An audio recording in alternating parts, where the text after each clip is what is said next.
Samahan niyo na naman kami kumalanyero. Papuntang Cebu and pupunta rin kami doon sa Bantayan Island. So, doon na!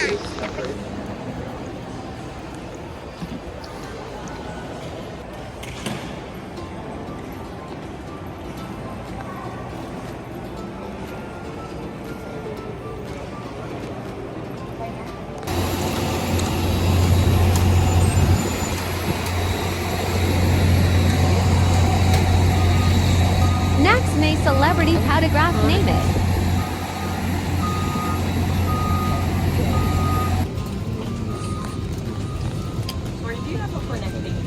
Gabi talaga flight namin kasi after work ko diretso ang flight. First day in Cebu. With my 8-inch place at Camela Riverwalk.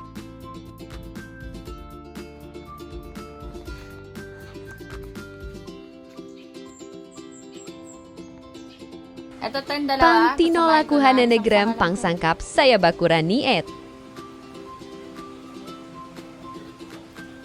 Yay! Isa pa te, isa pa tatlo. Ito. Ito sa baba lang.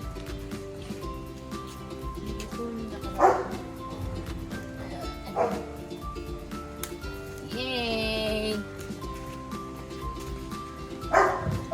Tapos, ito. Malunggay. Grabe, ang sarap ng luto namin dito sa tinola namin. Sobrang fresh ng papaya. Manamis-namis yung lasa. Isa makatawan ko ah. Ay, naisama.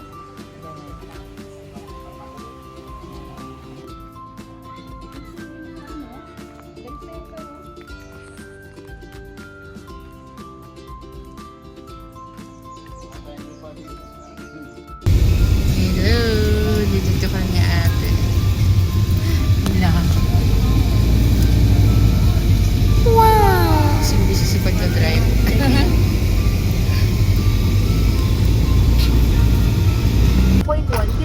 Grabe yung daan dito guys, bababa.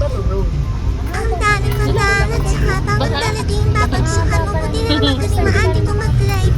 O pag nakamotor ka na dito, malamang takot na takot na. Wala si Manong. Pinala kami dito ni ate guys sa Zero Garden. So ayan, picture-picture muna kami dito bilang model.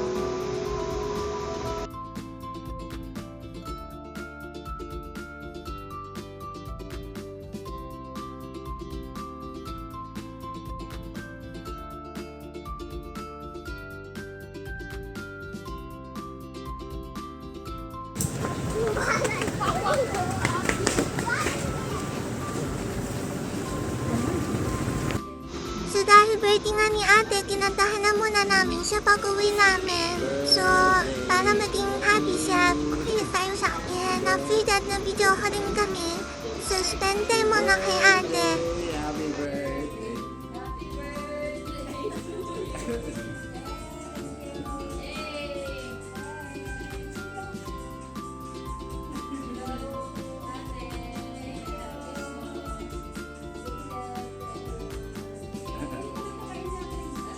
Happy birthday, ate!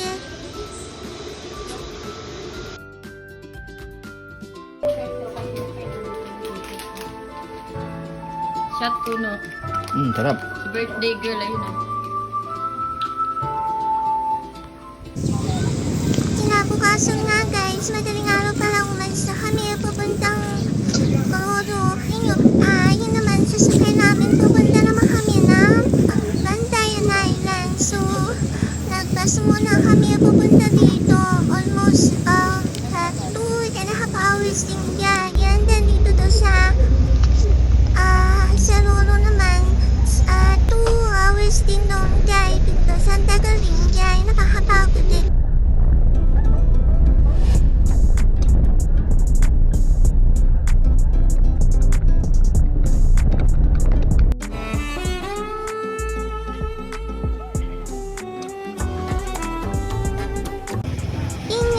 before kami pumunta ng Bantayan Island, meron na kaming kausap dito para mag-rent ng motor po ni 350 for 24 hours na yung accommodation namin.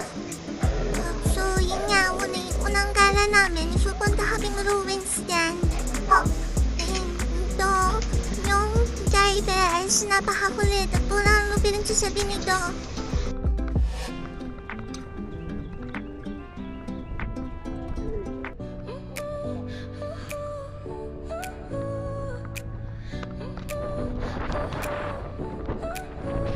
Your smile lit up like a sunrise glow.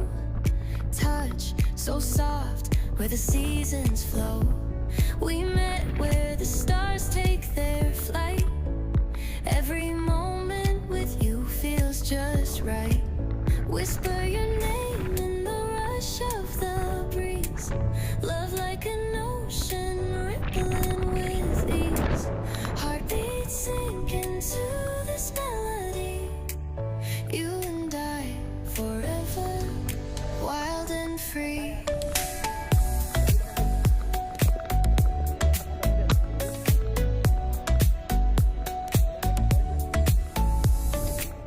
Hands collide like waves on the shore.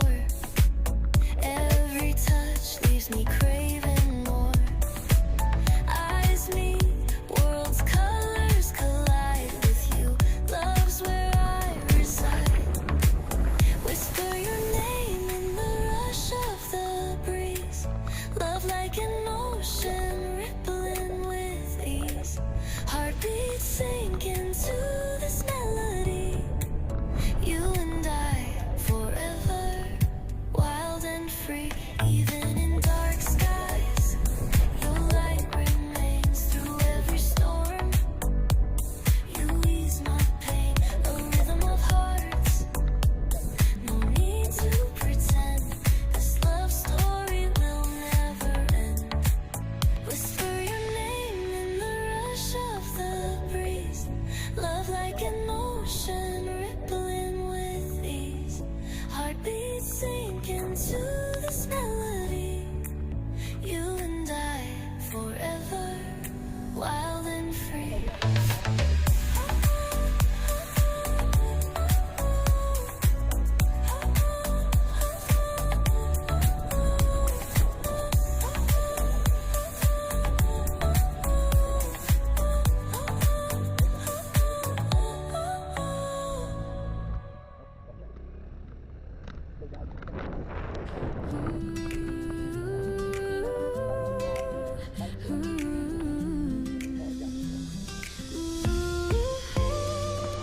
The world is rushing past us, chasing deadlines, chasing time.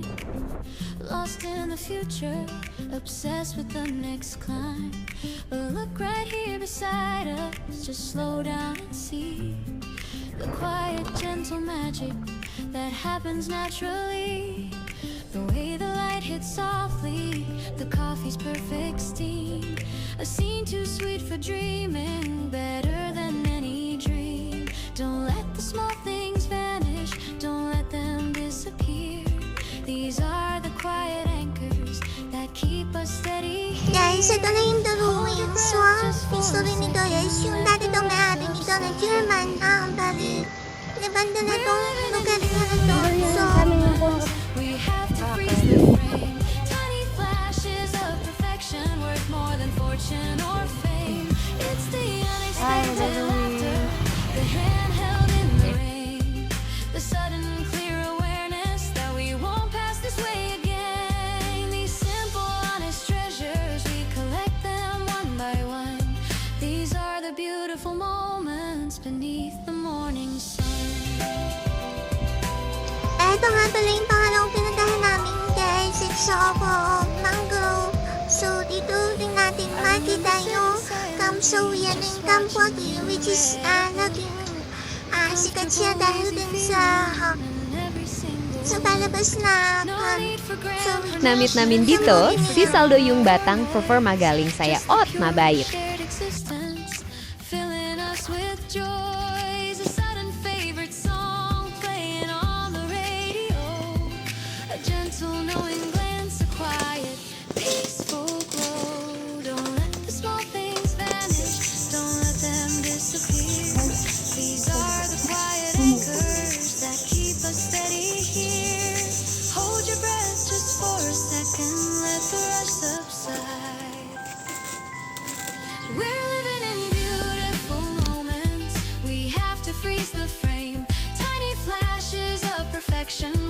than fortune or fame.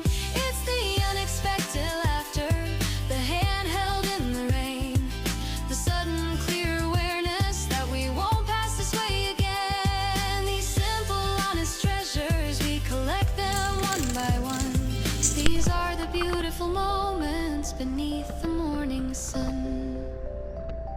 They don't come wrapped in ribbons or delivered to your door. You have to actively seek them and ask for nothing more, because the true wealth of a lifetime isn't what you earn or spend. It's the memory of these moments that follow to the end.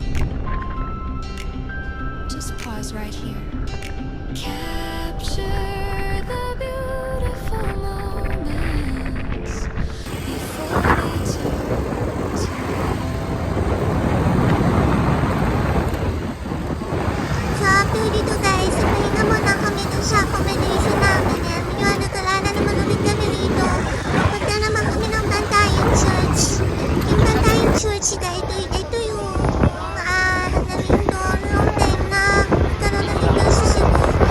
Nasira yung church, yung taas niya. So yun, pinuntahan namin din yan. Yan na nga yung guys yung sinasabi ko. So parang nakalbo yung pinakaulo niya. Kahit diba? Nice naman. So yan, kala ulit kami dito guys. Kung saan kami mapunta. Tapos magpa-fave na yan. Sa 5:30 na. So pupunta na lang namin dyan sa Coto Beach na lang. Hintay na lang namin yung sunset yan. Kasi yan after that, pahinga na lang sa accommodation namin.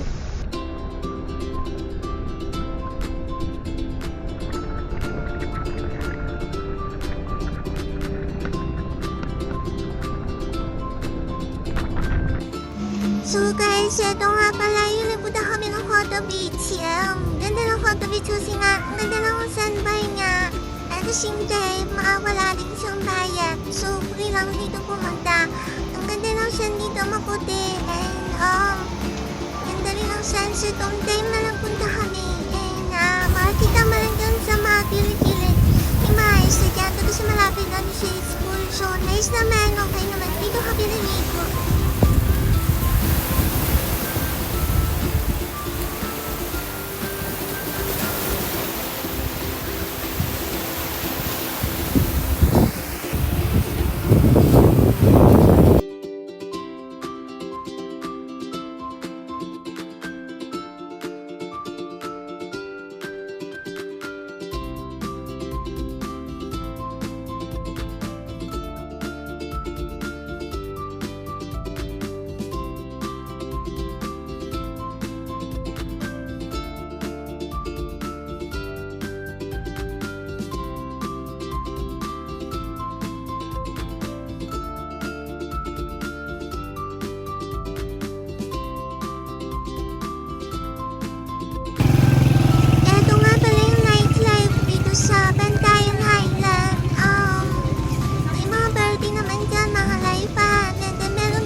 Gabi na eh. Gabi pa tayo ng sleep. So, nag-spend na lang kami dun sa hotel. At sa accommodation namin, dun na lang kami nag-inom. Sarap yan. Natulog na lang. Ito yung MJ Square. Kasi, Yan. Yung sikat na papasok. MJ Square.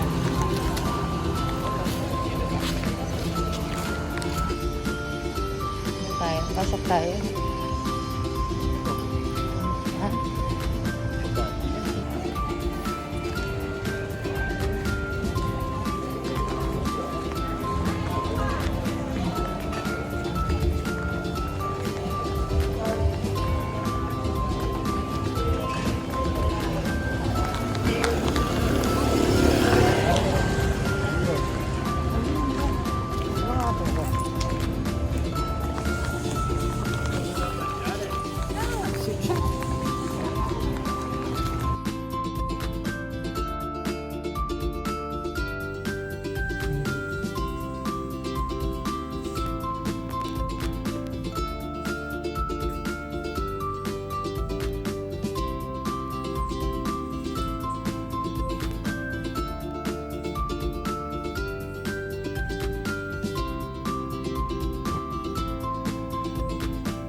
kinabukasan nga guys, punta ka naman kami dito sa San Diego Beach. Grabe, sobrang na-surprise ko na sa ganda ng San Diego Beach. Dati nga palang tawag dito is Paradise Beach. Kaya lang pinalitan nila na San Diego Beach. Grabe, sobrang puti ng sand dyan. Sobrang sarap tumambi at pwede ko. Kaya lang, nagmadali na kami dyan. Hindi na kami masyado nagtagal dyan kasi nga, time na namin para doon sa island hopping.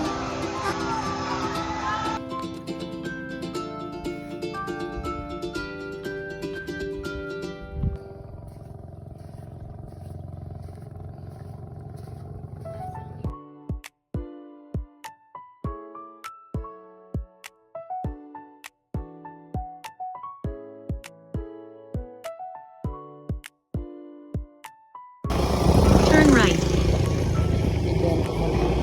Gawa kanan. Guys, ito nga pala yung coconut road.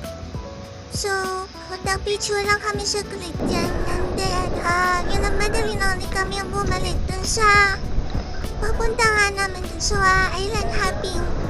Papuntang Virgin Island. Saka dun sa yung lagoon. Hasuin. So, yun. And then, may konting snorkeling din. Kaya,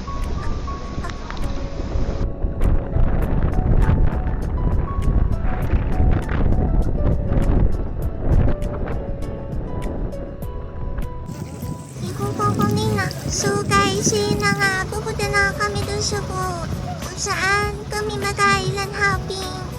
So, grabe dito pa lang sa port, pupunta island hopping. Sobrang linaw na ng tubig and sobrang puti ang sand. So yan, hindi namin dyan yung boat. Unang pupunta namin which is dun sa snorkeling. Nakalimutan ko lang yung pangalan ng island na yun. Hindi na ako bumaba dyan nag-snorkeling pero dala yung bumaba kasi gusto ko doon na sa Virgin Island na rin.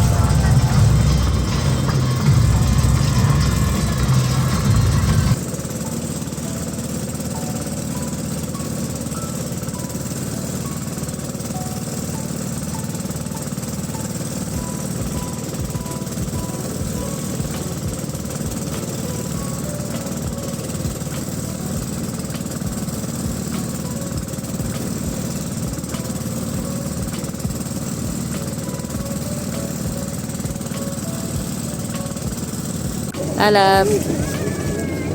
Labs.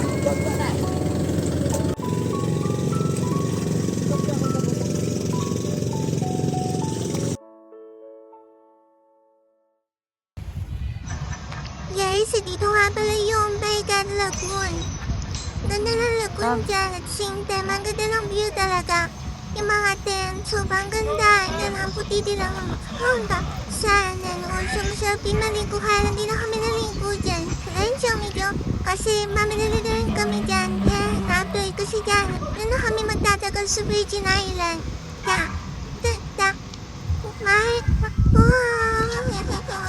Lahat yun lang. Hindi niyo pa na.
Hold up guys, ito nga pala yung pinaka-nagustuhan ko, which is tong Virgin Island.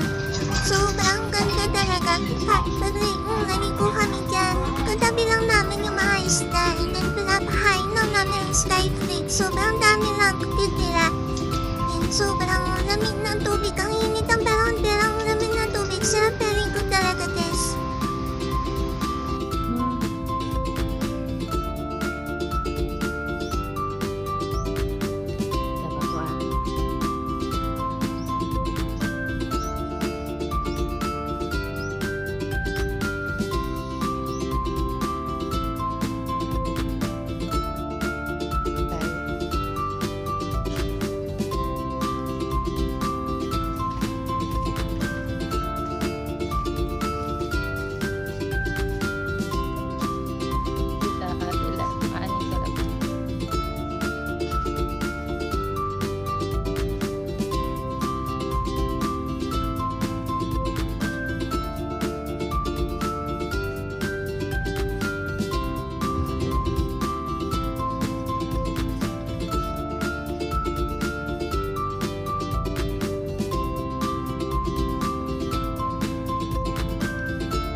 Guys, ito nga pala yung haso, yung golden retriever na nakusabay naming maligo.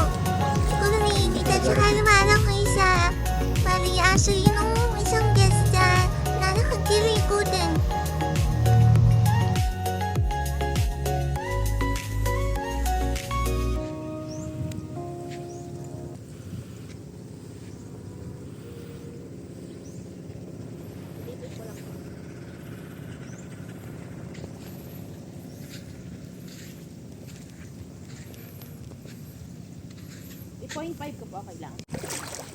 Ay, naligo din siya. Ala, ang lamig pala ng tubig. Malamig po. Oo.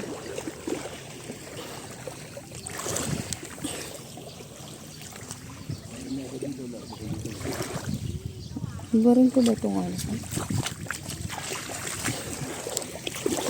Kalda ko.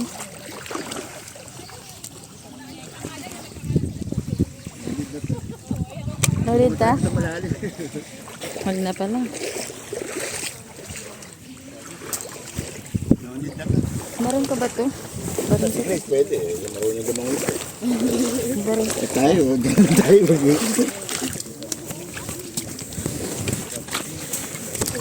Nagubad na ako na.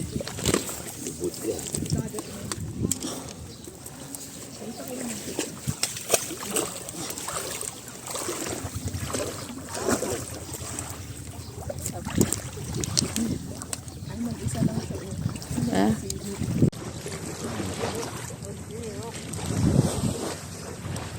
Ano, dito lang. Ayan, dito. Kita ba? Ano?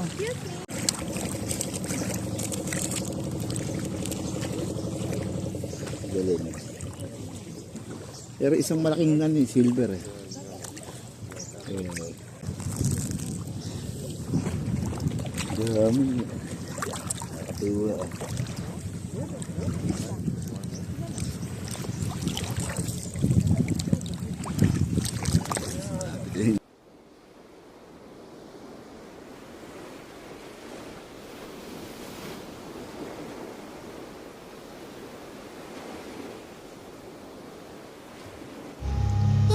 guys, after Virgin Island, nagpahinga na lang kami sa accommodation and umuwi na kami ng Pashibule, which is din kay ate. So, masal kami dyan and then tinalo ulit kami dyan ni ate sa 10,000 roses. And then, kasi yung flight namin dyan na si Gabit. So, hinating niya na rin kami pa airport. So, yun na, baisibo na kami dyan. Is love a boring human pastime or spiritual opium? Dito na kami sa airport guys. So, baisibo na kami. Galing na kami dyan. So, back to Manila na yan. Back to reality na.